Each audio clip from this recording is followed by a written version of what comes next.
ആറ്റിങ്ങൽ ലോക്സഭാ മണ്ഡലത്തിലെ NDA സ്ഥാനാർത്ഥി V മുരളീധരന്റെ മണ്ഡല പര്യടനം പുരോഗമിക്കുകയാണ്. നാവായിക്കുളം നൈനാൻകുളം കോളനിയിൽ വലിയ സ്വീകരണം ഏറ്റുവാങ്ങിയ ശേഷമാണ് ഇന്നത്തെ പ്രചാരണം ആരംഭിച്ചത്. ഇടത് വലത് മുന്നണികളുടെ ഭരണത്തെ തുടർന്ന് വികസനത്തിൽ പിന്നോട്ടു പോയ ആറ്റിങ്ങലിൽ കേന്ദ്ര സർക്കാരിന്റെ വികസന പ്രവർത്തനങ്ങൾ നടപ്പാക്കുന്നതിനാണ് പ്രധാന പരിഗണനയെന്ന് വി മുരളീധരൻ പറഞ്ഞു. ആറ്റിങ്ങൽ മണ്ഡലത്തിലെ നാവായിക്കുളത്തു നിന്നും ചന്തു ചന്ദ്രശേഖർ തയ്യാറാക്കിയ റിപ്പോർട്ട് കാണാം. ആറ്റിങ്ങൽ ലോക്സഭാ മണ്ഡലത്തിലെ NDA സ്ഥാനാർത്ഥി കേന്ദ്രമന്ത്രി വി മുരളീധരൻ അദ്ദേഹത്തിന്റെ പര്യടനം ഇന്ന് നാവായിക്കുളം മേഖലയിൽ നിന്നാണ് ആരംഭിച്ചിരിക്കുന്നത്. ഇടത് വലതു മുന്നണികളുടെ പ്രചാരണത്തെ ബഹുദൂരം പിന്നിലാക്കി അദ്ദേഹത്തിന്റെ പ്രചാരണം മുന്നോട്ട് കുതിക്കുകയാണ്. അദ്ദേഹം ഇപ്പോൾ നമ്മോടൊപ്പം ചേരുന്നുണ്ട്. ഇന്ന് നാവായിക്കുളം മേഖലയിൽ നിന്നാണ് ഈ പ്രചാരണം ആരംഭിച്ചത്. എങ്ങനെ തോന്നുന്നു പ്രചാരണം? ഇനി കുറച്ച് ദിവസമേ ഉള്ളൂ. ഇന്ന് തെരഞ്ഞെടുപ്പ് പ്രചരണത്തിന്റെ ഭാഗമായി ഇന്ന് നാവായിക്കുളത്തും അതിനുശേഷം ഉച്ചയ്ക്ക് ശേഷം ആറ്റിങ്ങൽ മേഖലയിലും ഈ പ്രദേശങ്ങളിലാണ് ഇന്നത്തെ പര്യടനം. കഴിഞ്ഞ തവണയും ഇത് രണ്ടാമത്തെ തവണയാണ് ഇവിടെ നാവായിക്കുളം ആറ്റിങ്ങൽ പ്രദേശത്തുള്ള പര്യടനം നടക്കുന്നത്. കഴിഞ്ഞ തവണത്തെ വളരെ ഉത്സാഹജനകമായിട്ടുള്ള സ്വീകരണങ്ങൾക്ക് ശേഷം ഇന്നത്തെ ഈ പര്യടനത്തിൽ അതിനേക്കാൾ കൂടുതൽ ആവേശകരമായിട്ടുള്ള സ്വീകരണങ്ങൾ ഉണ്ടാകും എന്നുള്ള ശുഭപ്രതീക്ഷയോടുകൂടിയാണ് ഞാൻ ഇന്ന് പര്യടനം ആരംഭിച്ചിട്ടുള്ളത്.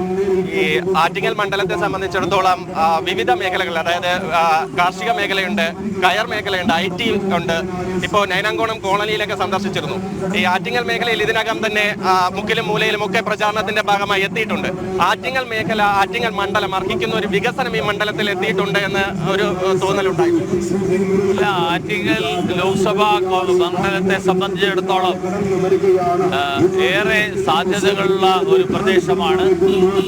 ആ പ്രദേശത്തിന്റെ വികസന സാധ്യതകൾ പ്രയോജനപ്പെടുത്താൻ പ്രധാനമന്ത്രി നരേന്ദ്രമോദിയുടെ നേതൃത്വത്തിലുള്ള വിവിധ പദ്ധതികൾ, ആ പദ്ധതികൾ ഈ നാട്ടിലെ ജനങ്ങൾക്ക് ലഭ്യമാക്കാനുള്ള നടപടികൾ, അത് ജനപ്രതിനിധികളുടെ ഭാഗത്ത് നിന്ന് കഴിഞ്ഞ കാലങ്ങളിൽ വേണ്ട രീതിയിൽ ഉണ്ടായിട്ടില്ല എന്നുള്ളതാണ് ഒരു വസ്തുത.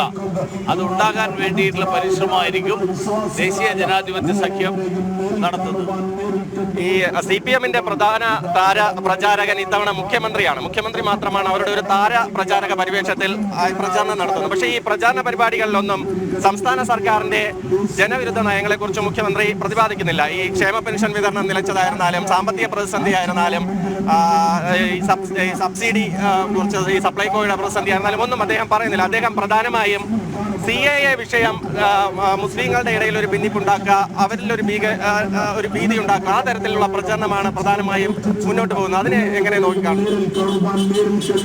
8 വർഷമായിട്ട് ഭരണത്തിലിരിക്കുന്ന ഒരു മുഖ്യമന്ത്രി, ആ മുഖ്യമന്ത്രി സ്വന്തം സർക്കാരിന്റെ നേട്ടങ്ങൾ പറയുന്നില്ല എന്നതിനർത്ഥം സർക്കാരിന്റെ നേട്ടങ്ങളായിട്ട് യാതൊന്നും തന്നെ അദ്ദേഹത്തിന് ജനങ്ങളുടെ മുന്നിൽ വെക്കാനില്ല എന്നുള്ളതാണ്.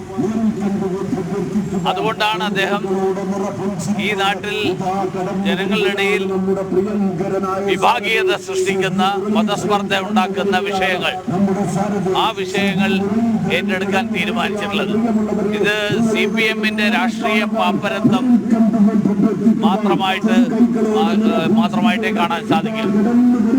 കഴിഞ്ഞ ദിവസം PB അംഗം പ്രകാശ് കാരാട്ട് തിരുവനന്തപുരത്ത് എത്തിയിരുന്നു. അദ്ദേഹം പറഞ്ഞത്, ഞാൻ കോൺഗ്രസിന്റെ വിമർശകനല്ല, കോൺഗ്രസിന്റെ വെൽവിഷറാണെന്നാണ്. മറിച്ച് രാഹുൽ ഗാന്ധി വയനാട്ടിലെത്തുമ്പോൾ രാഹുൽ ഗാന്ധിയും CPM-നെതിരെ വിമർശനങ്ങളൊന്നും ഉന്നയിക്കുന്നില്ല. ഇവിടുത്തെ സർക്കാരിനെതിരെ നിരവധി ആരോപണങ്ങളുണ്ട്. അതൊന്നും രാഹുൽ ഗാന്ധിയും പ്രതിപാദിക്കുന്നില്ല. ഇവർ തമ്മിലുള്ള ഒരു സഖ്യം വ്യക്തമാക്കുന്നതല്ലേ? അത് എല്ലാവർക്കും അറിയുന്ന ഒരു കാര്യമാണ്. ദേശീയ തലത്തിലുള്ള ഇന്ത്യ സഖ്യം കേരളത്തിൽ അവർ പരസ്യമായിട്ട് പ്രകടിപ്പിക്കുന്നില്ല എന്നുള്ളതിനപ്പുറത്ത് അത് ജനങ്ങൾ തിരിച്ചറിയണമെന്നാണ് എനിക്ക് ജനങ്ങളോട് അഭ്യർത്ഥിക്കാറുണ്ട്. തീർച്ചയായിട്ടും അദ്ദേഹം സൂചിപ്പിച്ചതുപോലെ ആറ്റിങ്ങൽ മണ്ഡലത്തിന്റെ വികസനം, അതാണ് അദ്ദേഹത്തിന്റെ ലക്ഷ്യം. അത് കേന്ദ്ര സർക്കാരിന്റെ കഴിഞ്ഞ 2 തവണത്തെ വികസനം, നരേന്ദ്രമോദി സർക്കാരിന്റെ വികസന കാഴ്ചപ്പാടുകളിൽ ഊന്നി ആ വികസന കാഴ്ചപ്പാടുകൾക്ക് പ്രാമുഖ്യം നൽകിയാണ് ആറ്റിങ്ങൽ മണ്ഡലത്തിന്റെ വികസനവും അദ്ദേഹം ലക്ഷ്യമിടുന്നത്. ആറ്റിങ്ങലിൽ നിന്നും ക്യാമറാമാൻ ബിജു പരവൂറിനൊപ്പം ചന്തു ചന്ദ്രശേഖർ, ജനം.